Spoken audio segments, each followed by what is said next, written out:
From the Underground Railroad to Fred Hampton's Rainbow Coalition, history reveals a consistent and powerful truth.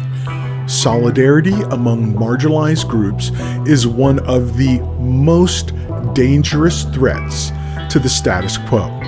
These movements weren't simply acts of resistance, they were expressions of a deep and undeniable understanding by the oppressed that their shared struggles were far more significant than the artificial divisions imposed upon them. Whether it was enslaved black people or abolitionist whites working side by side, or poor black, white, and Latino communities coming together under Hampton's Rainbow Coalition, these were moments where people saw past the societal barriers of race, class, and ethnicity and united around a common cause, the struggle for freedom and justice. Each time these communities united, they posed a direct and existential threat to the system of power that benefited a wealthy ruling elite. This power structure, built on centuries of exploitation, is only able to thrive because of division.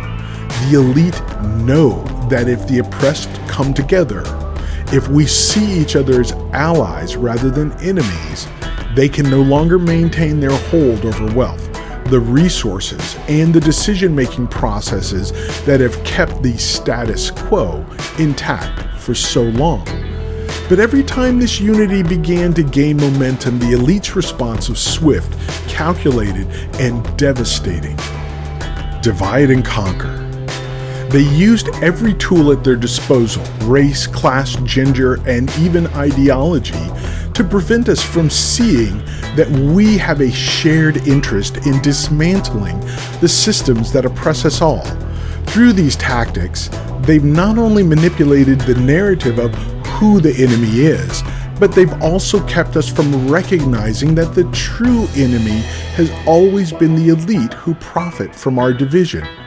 Take the example of Bacon's Rebellion, when poor whites and enslaved black people came together to challenge the ruling class.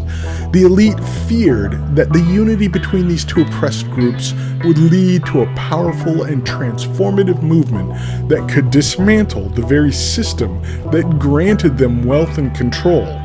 In response, they capitalized on racial divisions, creating a social hierarchy that positioned poor whites above enslaved black people. No matter how dire their circumstances were, this division wasn't an accident. It was a calculated effort to prevent any further alliances between the oppressed. We saw this same pattern through history when the civil rights movement united people of all races in the fight for racial equality. The elite responded with violence, surveillance, and disinformation to weaken that unity. When Fred Hampton sought to build a Rainbow Coalition, an alliance that could include poor white workers along black and Latino communities, the elite saw it as a direct threat to capitalism and white supremacy. Hampton's assassination was not just a tragedy for him, but a powerful reminder of how the elite will go to any lengths to prevent the kind of solidarity that could threaten their control.